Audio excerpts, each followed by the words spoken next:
Hi, my name is George Harold Millman. I write about politics under the blog named The Rebel Without a Clause, and today I want to talk about how July the 4th is Independence Day in the USA. It could be Independence Day in the UK. Prime Minister Rishi Sunak has called the election. It's to be on July the 4th, US Independence Day, my partner Owen's mother's birthday. He's standing for Parliament, so nice birthday surprise if he wins. And our first July election since 1945. It's a bit of an earlier election than expected, and a strange choice for a deeply unpopular government who had the chance of waiting another 6 months. There's an article in The Guardian that's quite interesting, speculating on the various reasons why this decision may have been made just now. Perhaps he knows of something that's about to collapse, something that he'd rather Labour was left to deal with. Perhaps he's hoping to cling to power more effectively if all the other parties have to scramble to get a campaign together. Perhaps he just thinks the Tories are doomed and wants the pain over with. But whatever the reason, that's happening. The media, political activists, and even Tory MPs seem absolutely convinced that Labour under Keir Starmer is destined to win this election. Personally, I'm not so sure. I can't remember the last time the pundits were correct in their predictions for a general election, so I'm not holding my breath for any particular outcome. But, having said that, they do all seem even more confident than normal, so perhaps they will turn out to be right this time. We won't know until it happens. The Tories are horrifically unpopular at the moment, and rightly so. They're in the unenviable position of not being able to point to anything that has actually improved in the lives of regular people since they came to power in coalition 14 years ago. This by itself is a major advantage that Labour has. Whether it will be enough to push them over the line remains to be seen. Labour isn't especially inspiring in its own right, particularly since Keir Starmer seemed to think collective punishment is permissible under international law despite being a human rights lawyer. But as normal, there's a lot of talk about they aren't perfect, but we have to vote Labour because getting the Tories out is the number one priority. I'm here to talk about why this is incredibly naive. Voting Labour will not get the Tories out. There are two measures by which this is true.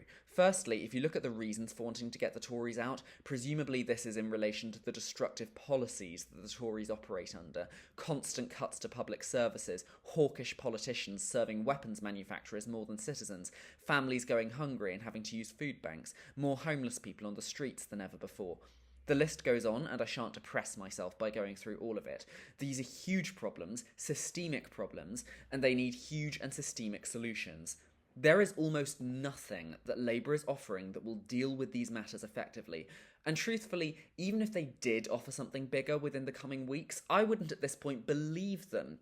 If you look at the 10 pledges that Keir Starmer proposed when he was standing for Labour leader in 2020, pretty much all of them have been abandoned. The Labour Party will scramble to find justifications for abandoning them, with their excuses encompassing everything from the pandemic to Liz Truss's premiership. But none of this is true. The pandemic was already happening at the time Keir Starmer was standing for the party leadership, so they would have known about that back then. As for Liz Truss, she may have been awful, but so was the Second World War, and in the aftermath of that, a Labour government made more progress than any other at building public services.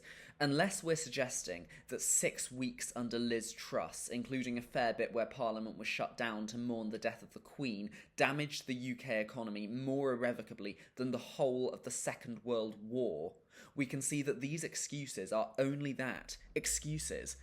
Keir Starmer and Labour never had any intention of reversing the damage the Tories have inflicted on the UK, and their commitments to doing so were untruths right from the start. Getting the Tories out does not mean just getting them out. It means undoing the disastrous decisions that they have made, and Labour simply will not do that. There's another way in which voting Labour will not get the Tories out, and that is that we have to think beyond this one election. Often when I make these points about how Labour won't undo Tory austerity, the response I get is, yeah, but they'll be at least a bit better, right? And sure, it's fair to think there'll be some areas in which they'll be at least marginally better than what we have at the moment. But as a party that claims to be for the people, Labour is quite rightly held to a higher moral standard than the Tories. So if and when people's lives don't get substantially better, which they won't, what will the Tories do then? My prediction is that they'll do what they did when Tony Blair came to power, move back a little bit, wait until everyone has forgotten how toxic they are, and come back with a vengeance.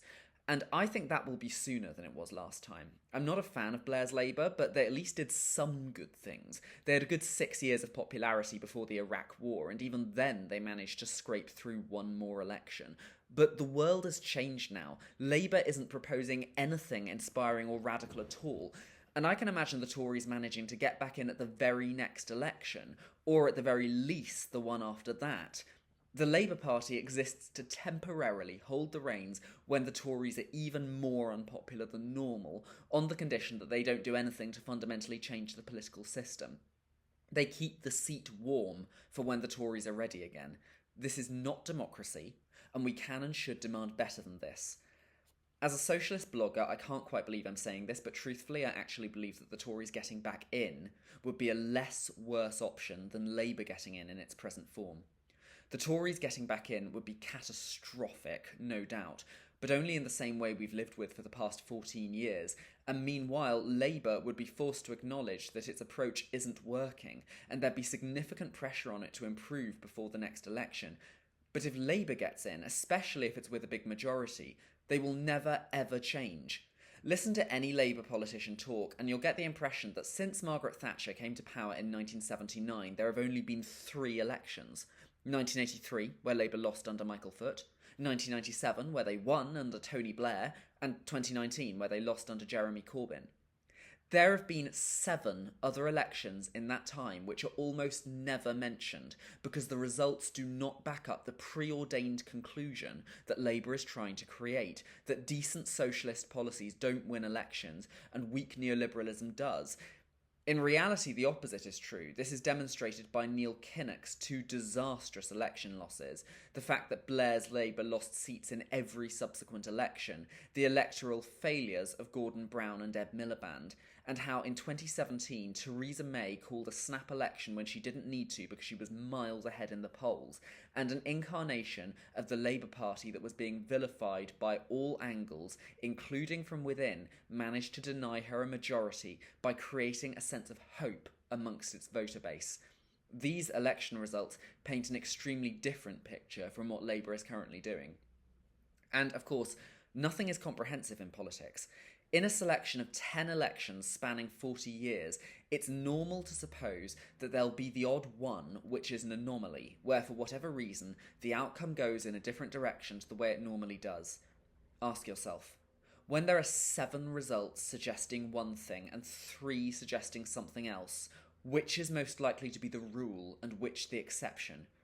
The official Labour line is that 1983, 1997, and 2019 were the ones to learn from, and that all 7 others can be safely ignored. I don't believe this makes any sense. I think it was in fact those 3 that were the anomalies. Any election has the potential to be an anomaly, and at the moment the socio-political circumstances are there to make 2024 another one. If it is, and Labour wins in its present form, which is the worst form it's ever been in since its founding, it will be pretty much impossible to ever change anything from the inside. No matter what good arguments are made, no matter what changes in the world, the response will always be, this is what we did, and this is what wins elections. If Labour gets in, we have less chance of practically changing the state of politics in the UK long term than if the Tories do. The truth is that in this election, we have almost nothing to hope for or to look forward to. Our choice is more of the same with the Tories, or to permanently remove all opposition. There is nothing we can do right now to improve this choice. Except for one thing. The thing about politics is that in spite of everyone's best efforts to pretend it is not a binary either-or choice between red and blue. The 2017 election is a great recent example of this, where the Conservative Party remained the largest party and Theresa May continued to be the Prime Minister, yet had fewer seats than they'd had before the election, and Labour had more. There wasn't a binary winner. The Conservatives won in the sense that they were the largest party, Labour won in the sense that they made the most seat gains, and no one won in the sense that no one had more than 51% of the seats in the Commons. The final outcome of an election is not determined just by who the Prime Minister is. It matters how many seats they win nationwide, which specific MPs have been elected to Parliament, and what kind of majority they all have. For the last year or so, I've been working with Akiza, a grassroots campaign to elect independent candidates to the seats of establishment politicians.